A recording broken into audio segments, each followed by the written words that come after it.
Good morning, everyone. Good morning for those of you in Europe, and good afternoon for those of you in Europe. My name is Javier Baud. I'm the Business Development Advisor at the USME Center. Today with me here is Cindy Jensen and Anita Yao, and we have also an expert joining remotely from Spain. So today's webinar is about the cultural and creative industries in China. And well, the wealthy economic situation in China and the growth of a demanding urban middle class has created a favorable scenario for the development of the cultural and creative industries. The pattern of consumption has changed, and families spend more than 7% of their expenditure on cultural products and services. Actually, in October 2011, the Chinese government decided to reform the system to promote the development of the industry. And the decision was taken, and the target is to make the creative and cultural industries a fundamental and competitive part of the national economy by 2020. Since then, China has proclaimed the switch from made in China to create in China.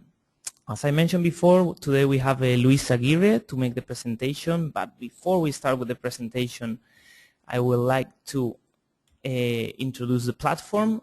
Some of you are familiar. You will have a console. We will encourage you to ask questions during the presentation, and also at the end of the presentation we will have a Q&A session. So about the USME Center, so we are a project fully funded by the European Union. Our objective is to help companies get ready for China, to help develop then exports to China, establish and maintain commercial activities, and we do that by providing free and confidential information and advice, and also support services. The information and advice is divided in inquiries, publications, and we also do training and webinars like today. We do have databases of trade shows and exhibitions, also law database, and a service provider database with companies that will help you to make reality your business here. On the support services, we have the hot desk. We offer free space for up to 2 weeks for companies that want to do market research in China.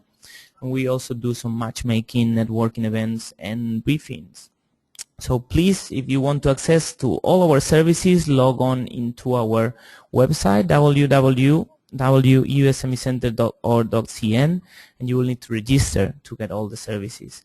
And if you have any inquiries, please use the following email address to send us. So today we have with us Luis Aguirre Manso. He's an experienced Spanish licensed architect with deep understanding of the Asian market. He has contributed in international practices in Spain, Italy, Ireland, and China, where he has worked in several museum, master plan, mixed complexes on large-scale residential projects. Luis has been living in China for more than 6 years, and he had, for example, the opportunity to develop cultural facilities such as the Wuqing Performing Arts Center in Tianjin. He is the initiator and co-curator of the Hutopolis program, an international research involving European and Chinese universities on the study of the urban conditions of Chinese cities. He has also participated in few exhibitions and events like, for example, the Beijing Design Week, and also he is the organizer in China of the International Exhibition for Contemporary Architectural Heritage, a platform supporting the internationalization of Iberian architectural industries. Also, Luis is the founder of AQSO, a multidisciplinary and design-oriented practice focusing on architecture, design, urban planning, and cultural research. So with this introduction, I will give Luis the microphone and let him start with the presentation. Thank you, Luis, and welcome. Thank you, Javier. Hello to everyone.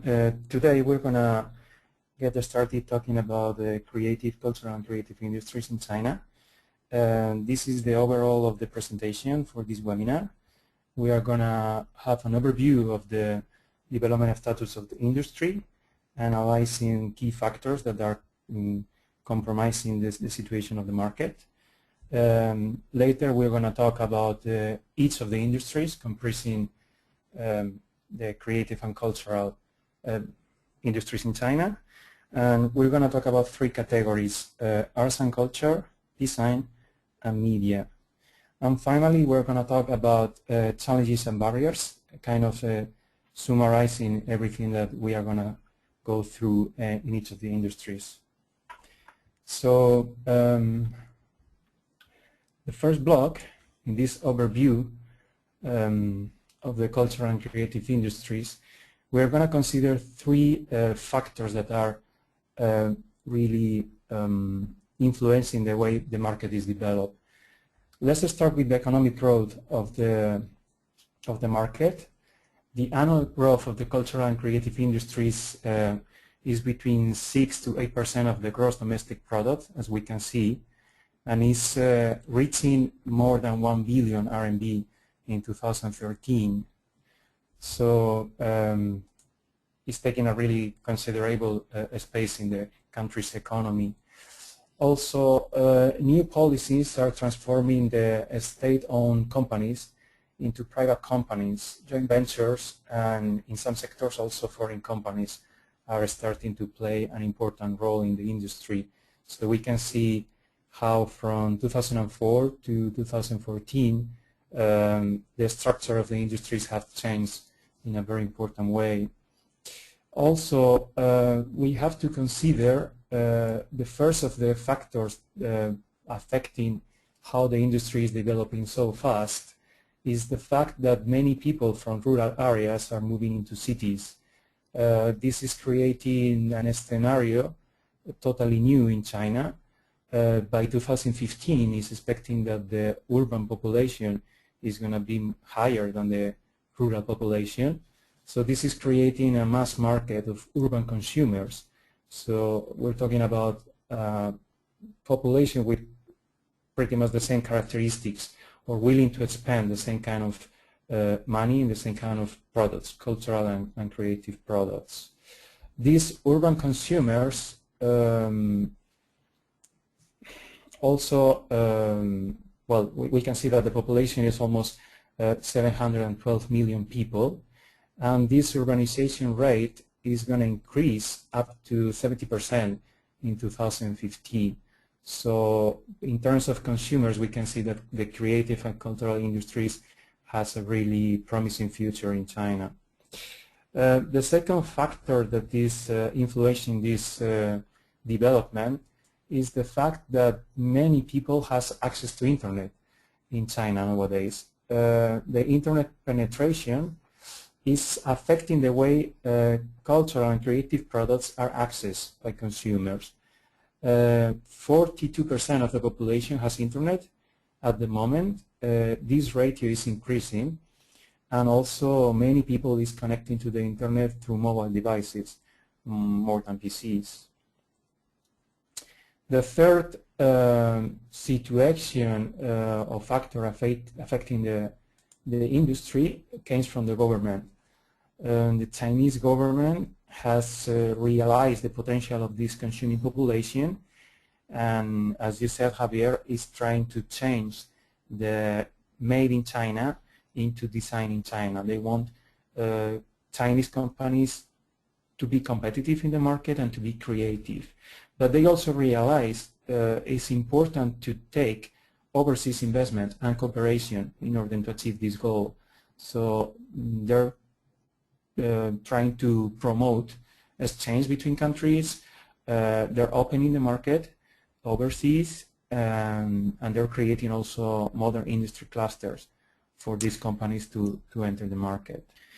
Thank you, Luis. Actually, I would like to launch our first poll, and what I would like to ask to our audience is in which industry are they mostly interested? And we have three potential replies: design, arts, and media. So these are the three blocks in which we divide all the cultural and creative industries.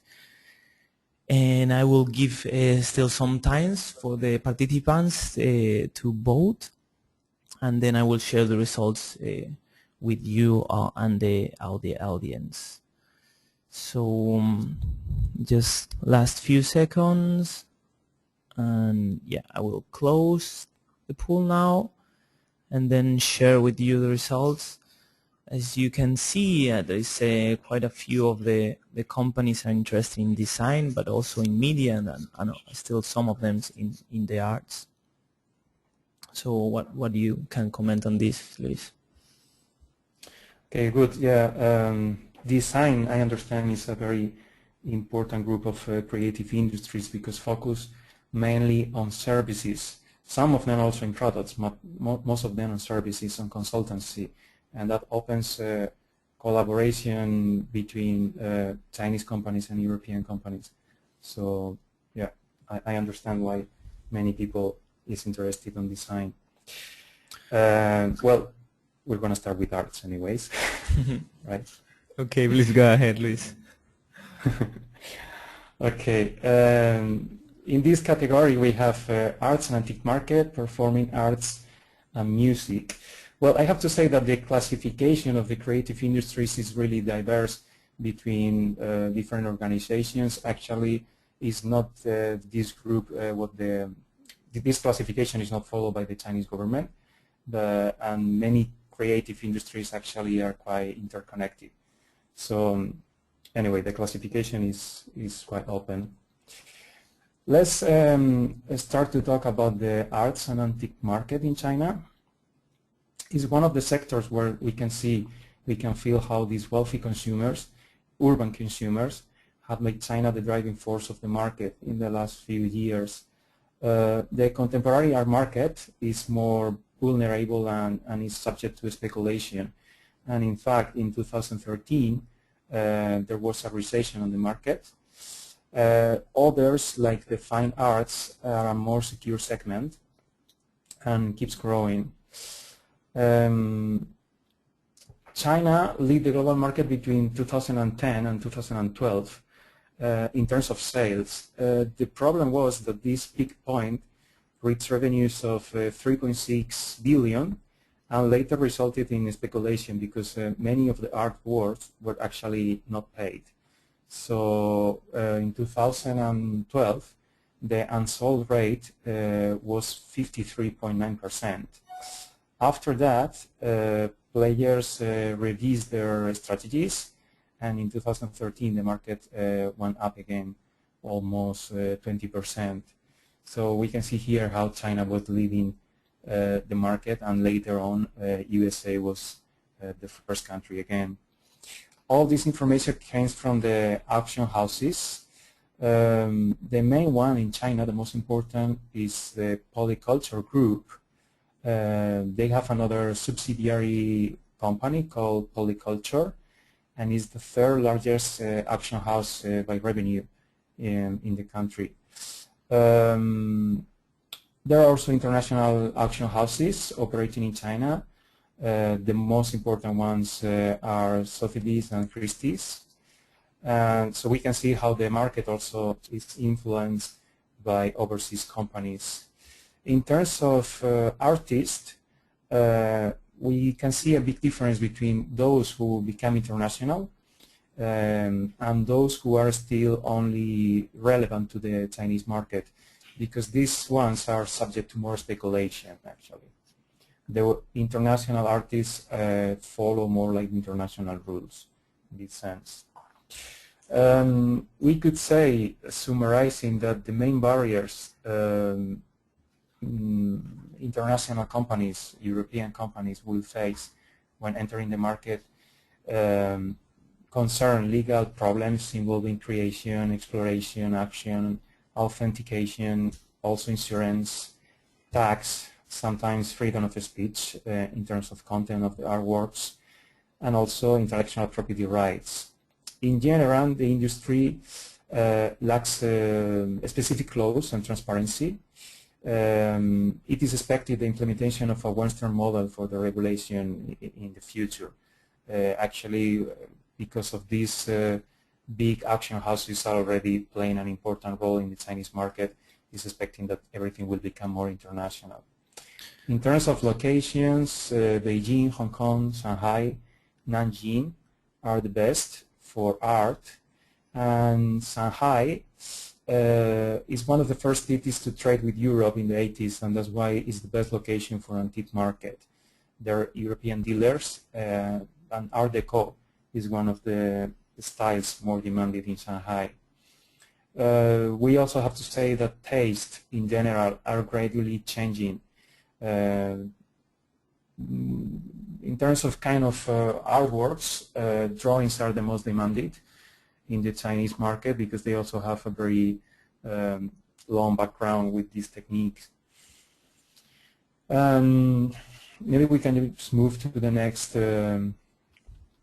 creative industry, which is performing arts.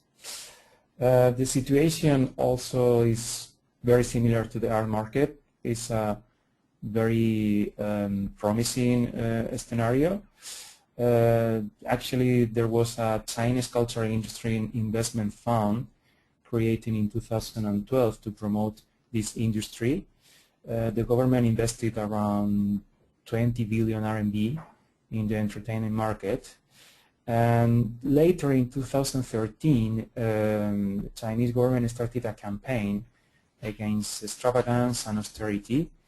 And even in great events such as the Chinese New Year, we could see how in 2013 the budget for performing arts was reduced.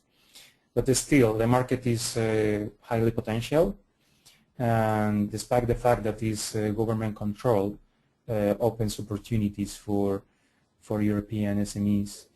We can see these figures. There are about 12,000 troops in China operating in a network of around 2,000 theaters across the country. Talking about organizations, the Ministry of Culture is the institution that officially approves any performing tour. And actually there are different kind of agencies controlling the market. The first category has government authorization to sponsor foreign troops, and a government institution usually supports most of them. The second category of performing art agencies includes those that have no direct government authorization, and the third one only works with Chinese troops. So European SMEs entering the market mostly have to cooperate with categories 1 or 2 of these agencies, and that means they have to establish joint ventures or temporary partnerships with these companies. We also have to say that the Public Security Bureau is the institution controlling the security during the event, during the celebration of the event. So companies have also to face this institution and to get approval in order to launch the event. As I said, because the only way to enter the market is through joint ventures or temporary partnerships, a foreign investment ratio lower than 51% is required. We need these extra permissions from the Public Security Bureau, and mainly the barriers are the system in which European companies might get this revenue.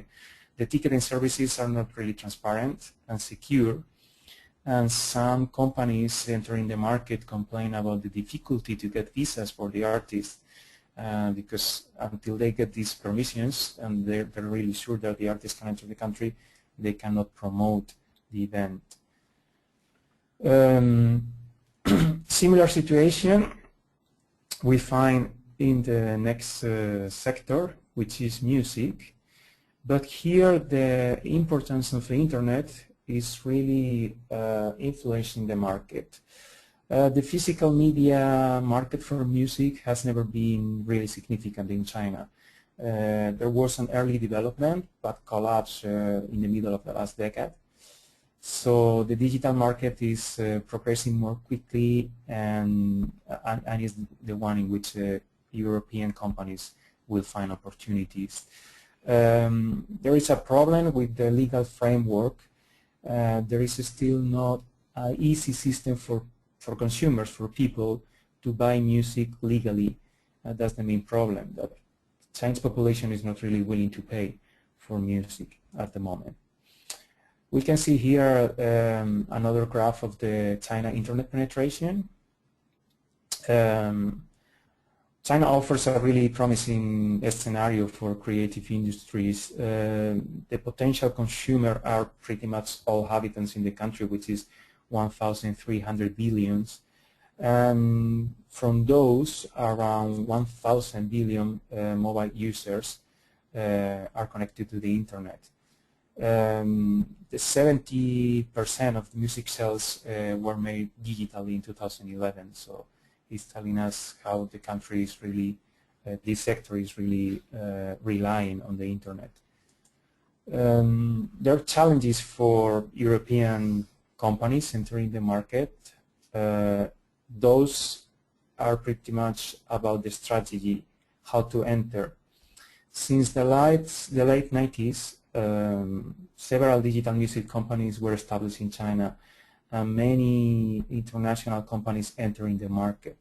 The way they did this was creating partnerships with internet providers such as Baidu and other online platforms. The Chinese music online catalog has around 2,000 or between 2,000 and 200,000 and 300,000 songs, and for those 80% of domestic repertoire. So there are opportunities when companies are able to establish digital paid services. Some of them at the moment are charging between 5 and 10 RMB per month for people to access music. So this is also a sign of a change in the business model. So there are still companies able to compete with really low prices for people to access music through the internet. Another problems or barriers could be the levels of piracy existing in the market. There are not many record companies, and the distribution system sometimes is not really good. Those are mainly the barriers companies can find. Luis, actually, before you continue, I actually would like to mention that you have write a report for us on the culture and creative industries. We're in the process of editing this report, and it will be published in the coming weeks. But that also explains why you have so much data and so many graphs related to all these subsectors. Mm-hmm. So yeah, please continue. Yeah, maybe we can move on and start with the design industry, which is the most interesting for the audience. Inside this category, we have advertisement, architecture, industrial design, fashion, and software. And as I said before, the characteristic of these kind of industries is the fact that they mainly offer consultancy services.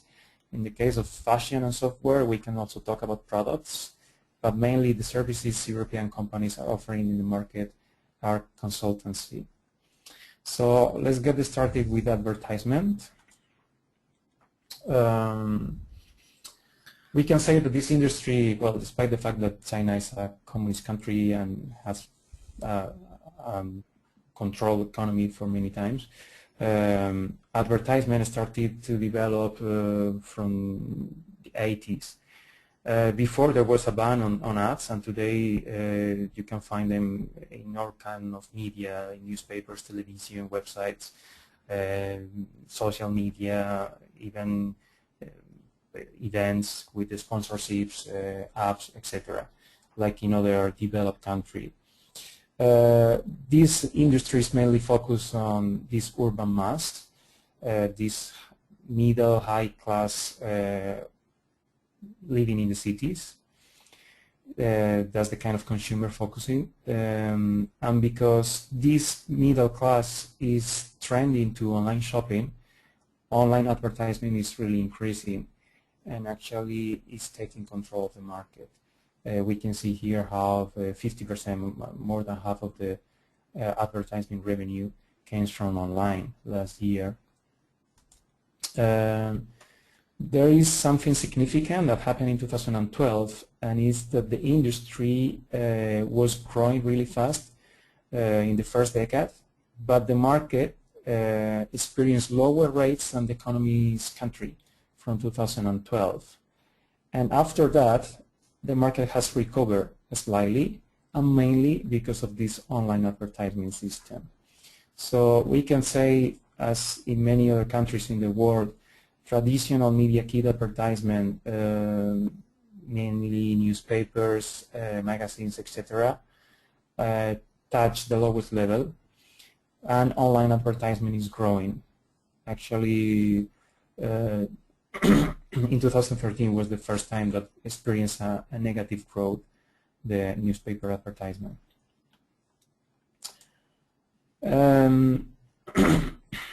As I said before, from 2013, the market went up again. This opens opportunities for European companies entering, and especially this year in 2014, the situation is quite promising. There are several factors to take into account. There is a new proposal on unification of the size of display advertisement on the internet to make all of them the same across devices and websites. We had really hot events such as the World Cup. The 4G technology is going to be implemented this year in China. One of the most popular platforms, which is WeChat, something like the Chinese WhatsApp, we could say, is going to launch an advertising platform later this year. So all those can really open opportunities for European companies to enter the market. We have to say that this market is also controlled by the government.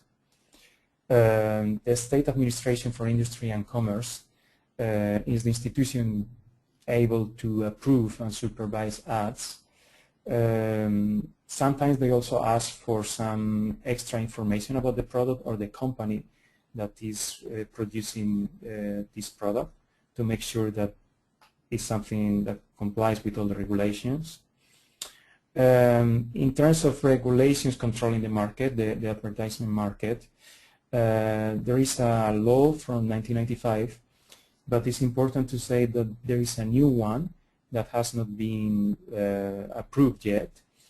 They started actually 10 years ago and still they're working on it. But last March, there was a public consultation period, so it's expected that probably the new law, will take effect this year. The main difference is, or the most significant changes from the previous law, is that the Chinese government is trying to protect children and teenagers for certain type of advertisement. And in fact, there will be a ban on any kind of ads in educational centers, and they're trying to control products or services related to medicine, online games, or alcohol. So to sum up, we can say that the opportunities by media focus on online and mobile apps. Radio and outdoor advertisements are more stable and newspapers are decreasing. And in terms of products, which is important for European companies to establish or to focus on a certain type of clients, Chinese clients, the products that are more demanding in the market are consumer goods, household products, also personal care, and products for children.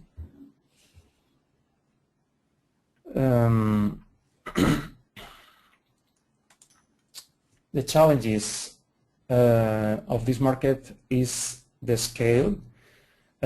European companies have to realize that the investment is quite big, and there is a problem because of the malpractices from other companies in China, and sometimes the consumer has not really confidence on the advertisement, and they rely more on social networks, for example. There are some cultural barriers. Some of them is about the language. The ideographic language system offers an interesting and creative opportunity sometimes because there are a lot of double meanings between characters, and sometimes it's a bit risky. So European companies must rely on Chinese partnerships or Chinese staff to really make sure that they can deliver a message that people can get.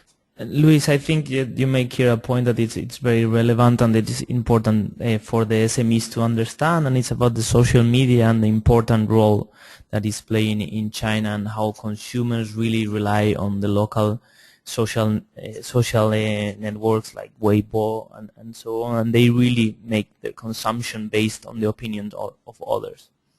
So I think that's very relevant. Exactly. Maybe let's keep going to the next industry, architecture.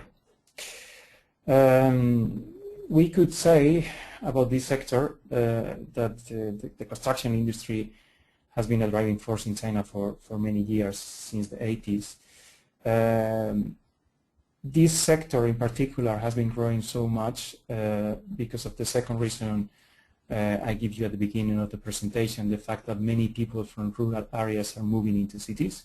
So there's a real need of buildings, residential buildings, public facilities and infrastructures in the country. However, from 2011, the government realized the fact that there was a real estate bubble, and they tried to control and change the market, the real estate market. So because of this, there is less demand of architectural services, mainly for those related to residential. But the companies are really focusing now on specialized services. For example, even the green building is not very developed in China. The government has established that 30% of construction projects are supposed to be green by 2020, and many companies are focusing on that. For example, interiors or commercial projects are also good kind of projects for European companies to develop in China. We can see here how the boom of the residential market was in 2009, how the recession was controlled by the government later on. Well, this was also influenced by the international crisis, obviously. So the situation today is what we can see here in this graph, that the markets relies on the fact that cities are still growing, and residential infrastructure and non-residential projects are becoming more or less the same. So even the residential and non-residential projects are counting 1/3 of the total construction in 2012. I mean, there is still a space for European companies to play an important role in the market. There are different organizations controlling the market. The Ministry of Housing and Urban Rural Development is the main one, but obviously for small companies entering the market, they have to deal with also local governments.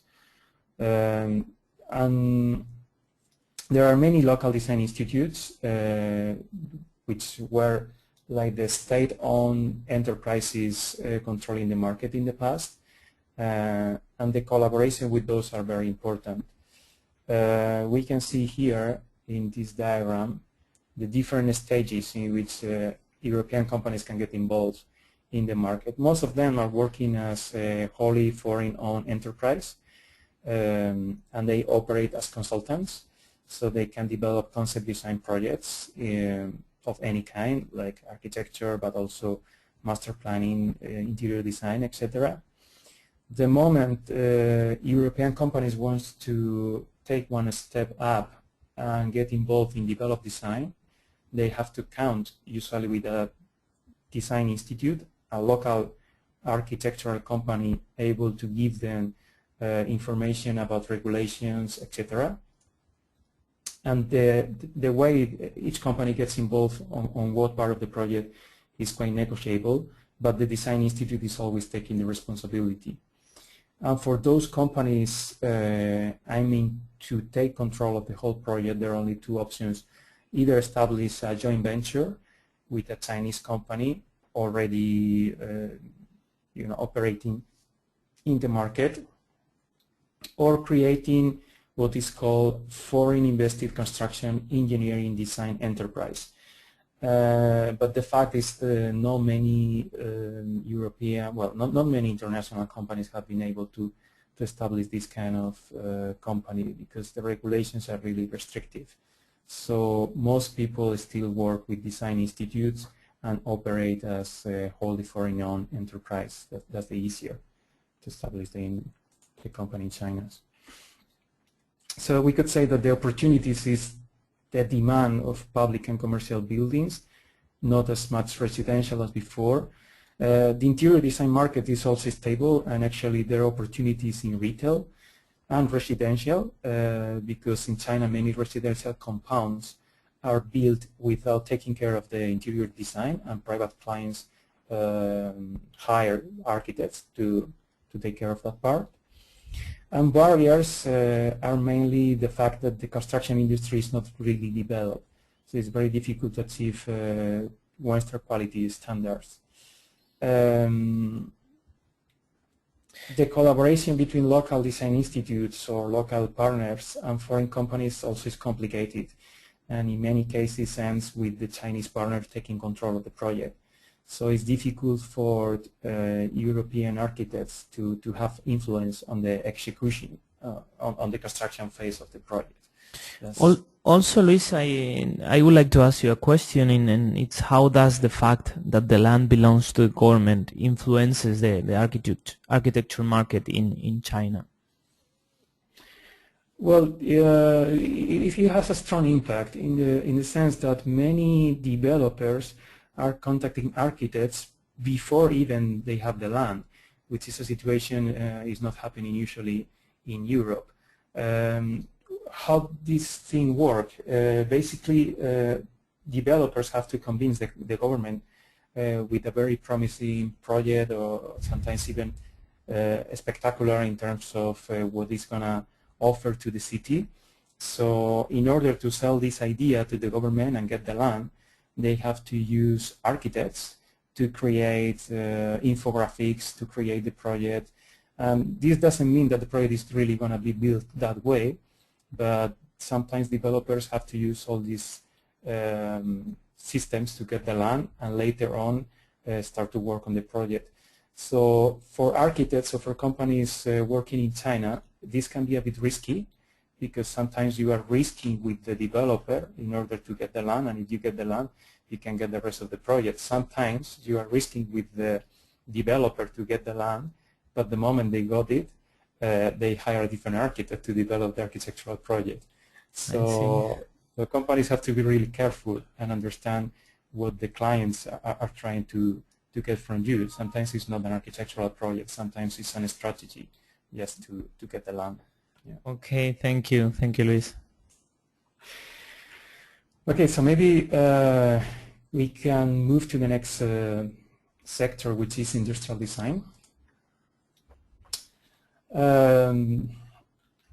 Well, we can say about industrial design that China has been a manufacturing country for many years. The sector is concentrated in the coastal cities where traditionally there were exporting hubs.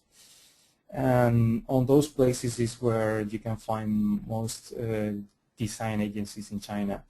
Some of these agencies are starting to establish research and development departments internally, and that opens opportunities also for European companies to work with these departments instead of creating companies or working independently. And the market really relies on innovative external and internal development. I mean, it's fundamental for foreign companies to survive, to focus on R&D. China's design industry is growing. It's the largest exporter and only the second largest importer in the world. In total, there are about 1,200 design institutes in the country, so there are also many opportunities for European companies to establish relationship with those. It's a little bit like what we can find in the architectural sector. There are still design institutes like big Chinese companies taking control of the market, but opening possibilities for European companies to collaborate with. This graph is really significant to understand how the market is growing. It's the China patent and trademark filings. We can see that from 2002, the Chinese Patent Office has been the first in the world in number of applications. So this is a sign of the market potential for industrial design services.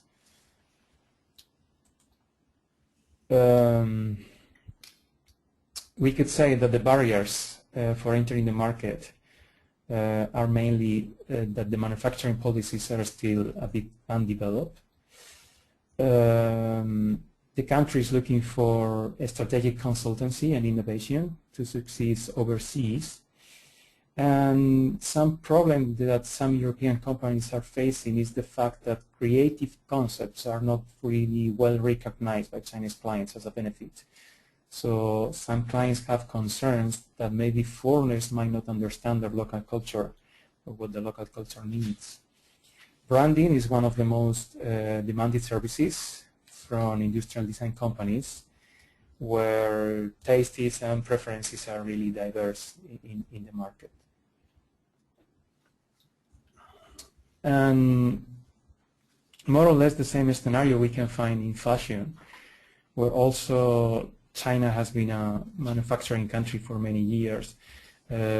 Started a relationship with the fashion, with the global industry as a low-cost fabric producer for more than 20 years.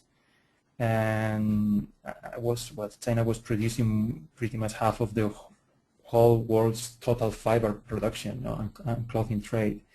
Now it's attracting big brands, and it's also changing into a consumer market, not a producing market.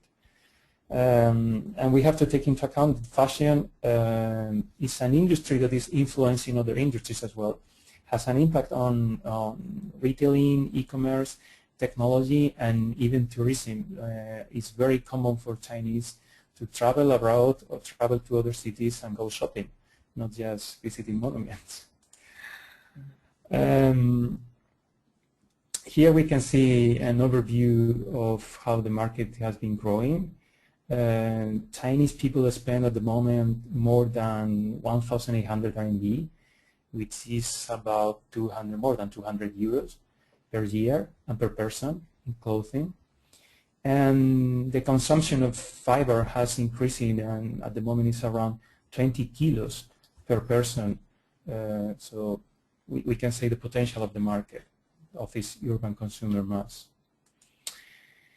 Here we can see the strategies followed by many European brands in China.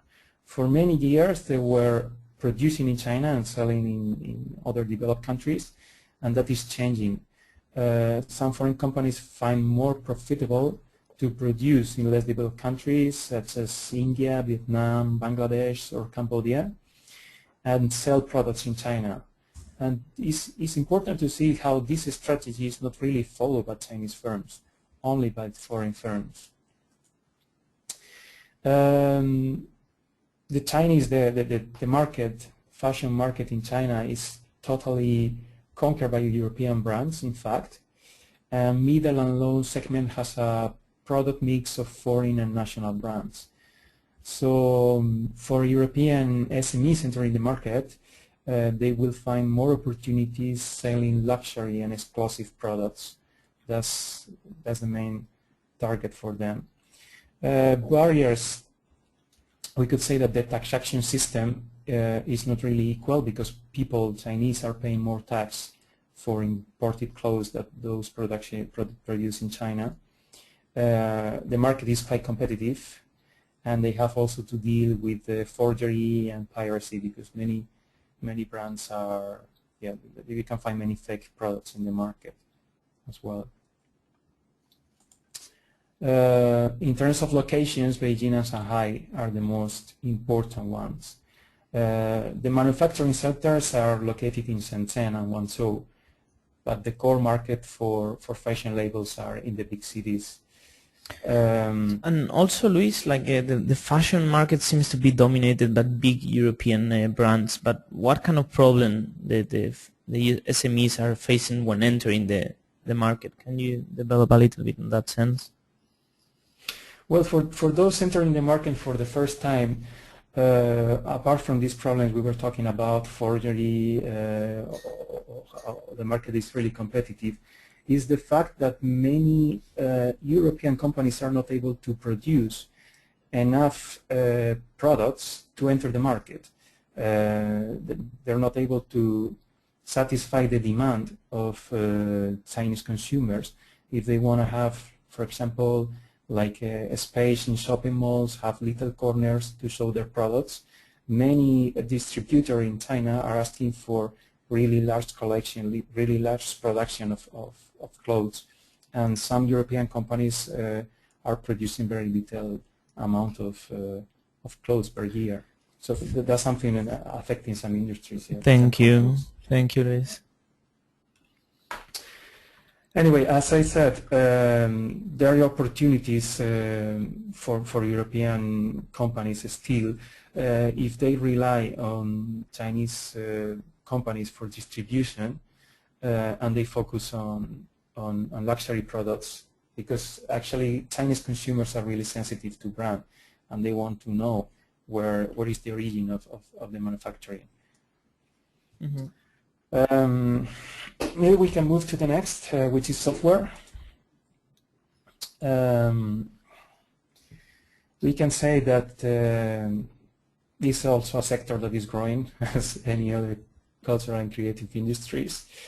Is growing and is becoming a really competitor for India, which was the most important country in the world. There are many domestic companies that have recently entered the cloud market, and that's the tendency of this sector.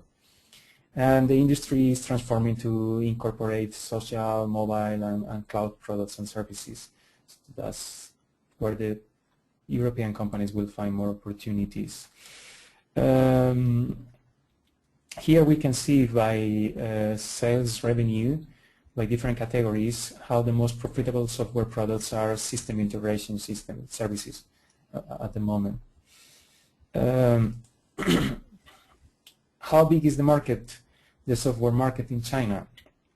We can see that the sales revenue reached about 1 trillion in the first trimester of this year, and it's growing like 21% on year. It's really promising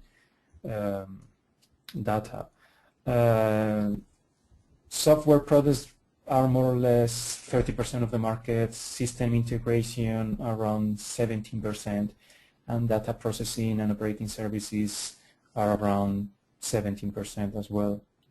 And it's expecting that the revenue will reach 4 trillion in next year, which is really significant. The Ministry of Industry and Information Technology is the institution controlling the market. Also, foreign products has to be registered through the China Software Industry Association. The ISO license for these products valid for 5 years, and they have copyright ownership certificates, and they have to issue specific documents in order to get this license. So we can say that there are opportunities in the software market in China, especially in healthcare, government, financial, and manufacturing. Healthcare has increased in the potential in the market a lot. Like companies like Usoft, Vsoft are the main key players. The situation has changed in the last few months because the latest problems between USA and China in terms of espionage and have resulted that in China reducing foreign software and encouraging especially government and other institutions to use local software instead of foreign software. So I guess many European companies will be affected by this decision. Well, maybe we can move to the last group of creative industries, which is media. This is the most restrictive group of sectors, mainly because it reaches a lot of population, so the government is more sensitive and is controlling it much more than the others. Let's get started with film. We can say that it's also a promising market. China is opening 23 theaters bad day according to the statistics, which is a really scary figure to believe. And the industry is expecting to overtake USA to become the largest in the world, probably by the end of this decade. So foreign films are limited, but the market still has opportunities for European companies. We can see here how the box office growth has been changing along the years. China overtook Japan to become the second large film market after America, and they have a revenue of about 15 billion. It's expecting to have around 30 in 2017, which is a lot. The number of films is limited, is reduced, range between 50 and 60 in cinemas, and between 300 and 400 in television. We have to say that also online platforms are taking really importance in the market. So many Chinese are watching films online as well. The state administration is the main institution controlling the market, deciding which kind of films can enter and which ones are banned. Filmmakers have to submit a draft of the script before even the shooting, and also they have to send to the state administration a final cut. So because all this process, foreign producers are not able to get more than 50% of the revenues. So this market is growing, is promising, but it's not as profitable as could be in Western countries. We have to say that the animated films are also really important in the industry. China is focusing on animation a lot as well. And we should move to film, next slide is opportunities and barriers on the film industry. Just to say that co-production, meaning a temporary or long-term partnership with Chinese companies, is the only way to enter the market. In this sense, for example, last May, UK has signed a co-production agreement with China. So it's quite promising right at the moment for European companies to establish this kind of agreements with Chinese companies and entering the market. There are opportunities to cover the weakness of original storylines in the Chinese film industry, and obviously barriers such as the language and cultural are, well, probably the main issues for entries. About the publishing industry, we have to say that China is the biggest in terms of published books, but it's also changing. From 2008, it has been reformed, trying to open the market to foreign companies and to diversify the amount of companies taking care of the market. The growth of digital media is also important, and it's affecting the market in terms of piracy as well. We can see here how the revenue in 2012 was 1.6 trillion, and the annual growth stays on 11%, which is a lot. In terms of thematics, for the index of 6 articles in publications, we can see that engineering and computer are the most demanding topics, which makes sense in a country that is developing on those industries as well. It's important to say that China imports more publications than exports, but mainly because of the fact that Chinese domestic books cannot be printed overseas. So they have to be printed in China and imported later on. In terms of organization, is again the state administration the one controlling the market and approving publications.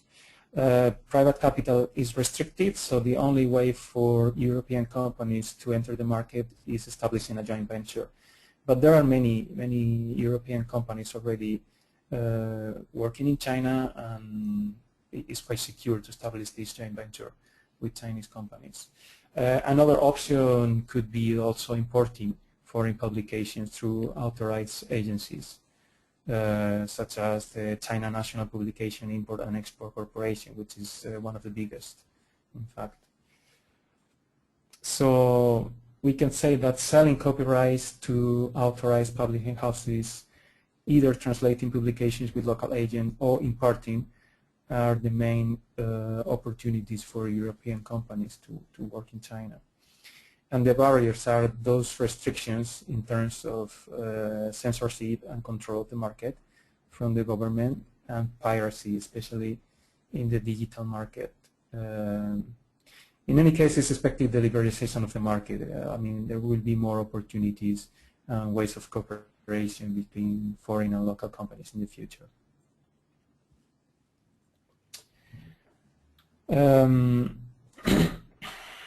We move to radio and TV to give you an overview of this sector. It's probably the most difficult for foreign companies to enter, mainly because covers pretty much the whole population of the country, including wireless cable, satellite, and internet. So it's really controlled by the government. Online streaming video is becoming very popular in the last 5 years. There are a lot of online video users, and the systems are working really well and fast. So there is potential because the size of the market, but still is quite controlled. We can see here how the TV coverage reaches almost 96% of the population, and the radio coverage 97%. When, unlike other industries, radio and TV covers almost all population. So here we are not just talking about urban consumers, we are talking about rural as well. There are about 2,000 TV channels in China, like more than 200 radio stations and TV stations across the country. But online video is interesting and also could offer less investment for European companies to enter, and is growing. These platforms usually buy copyrights of TV serials and movies, and actually there are many American TV series and movies entering the market through the online video platforms. Recently, the state administration has been controlling a little bit and banning some of these TV series, but in general there are more chances to enter through the online platform. Again, the state administration takes control of the market, and while foreign-owned enterprises are not allowed to operate, joint ventures neither. There are only space for production or co-productions with Chinese companies, but also quite limited. There are quotas in terms of the number of programs that can be shown on TV, and even those quotas apply to cable operators as well. Last industry is video games. It's quite different from others because the market is quite stable, quite mature, we could say, and totally different from the way it works in Western countries.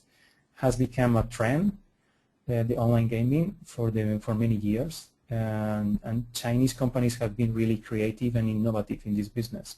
So European companies trying to enter, they have to adapt to this reality.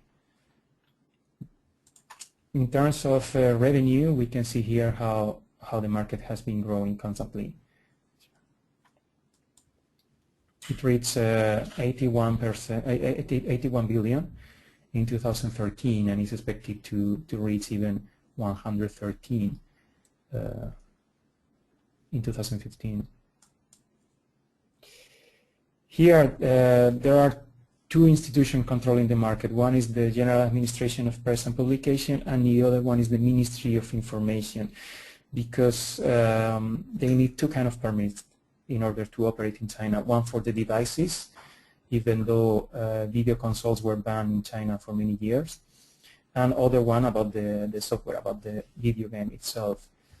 Sometimes they're banned totally or partially, so they have European companies, they have to go through all these approvals from the government in order to play.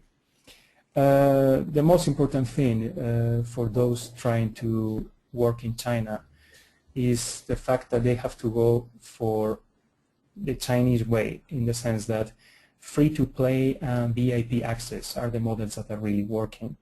Then Chinese gamers are able to pay for extra services to improve the gaming experience, but those are the models that are really working. So barriers are mainly different taste. European companies must do a market research and understand what Chinese like, government policies, and intellectual property fraud. Okay, Luis, so we are actually really running out of time. I know you have prepared a last part of the presentation, so I would really appreciate if you can go through it quickly. Thank you very much. Yeah, there are many. Okay, yeah, let's jump into the last part of the presentation, just to give a general overview, summarizing everything we saw through each of the sectors. We have to talk about intellectual property fraud that is affecting all creative industries, but actually for that you guys have a really useful platform for SMEs, which is the SME help desk. So I'm not going to get into details on this part. I like to show this diagram summarizing how the government controls the industry in terms of censorship. And we can see that radio, TV, film, and performing arts are the ones more controlled, and others like industrial design, architecture, or fashion are less controlled. They are pretty much self-censorship, but the institutions are not really getting involved. And just to summarize with the ways of entering the market, I'd like to show this slide where you can see the different ways to establish the company. Joint venture is available for all the industry, even though for radio and TV is really limited, as we said, only for co-production. While the foreign investment is allowed in some other industries, advertisement, architecture, arts, antiques, etc. So in some of them, European companies have to work as consultants, and in some of them they can take control of the whole process and business. I like to finish with something important for all the audience to remember, and is the fact that sectors are really related to each other. So there are many business opportunities that maybe are not just focused on your industry, but they can extend the amount of services or diversify those, creating multidisciplinary companies. There is also a risk for companies understanding that there are unauthorized practice of professions. So some people is working on fields that they shouldn't be working, but because consultancy is a really wide term, well, many people is able to move from one to other creative industries. Okay, thank you very much, Luis, for this very good presentation. We really are over time, so we should have some questions. We have received some questions from the audience, and what we will do is we'll reply them by email, but just I want to ask you one question, and it's about the digital downloads and how you correlate the raise in digital downloads with the consumers owning credit cards in China. Do you mean how consumers are downloading creative products? Yes, if there is a relation between the consumers having more and more their own credit cards and the downloading of the digital media in general. Well, there are different payment systems that are becoming more international in China, allowing different companies to play in the market. Actually, the fact that different platforms, mobile platforms such as the Apple Store or the Android Store, are offering products internationally, that gives space for European companies to sell their products in China, and also is the same system used by Chinese companies to reach the overseas market. So everything related to mobile and internet is becoming more international and less restrictive than the traditional business models. Thank you very much, Luis. Thank you for the presentation, and for the participants that have asked other questions, like please, we will reply them by email. And we will close now the webinar. Just I want to announce that just yesterday we upload in our website a report on foreign investment financing in China. So this is for companies accessing to finance here in China. And also that we will take a summer break for the webinar. So this is the last webinar until next September, that we will continue with the series of webinars. So thank you very much for being there with us today, and look forward to see you again in September. And thank you very much, Luis. Yeah, thank you.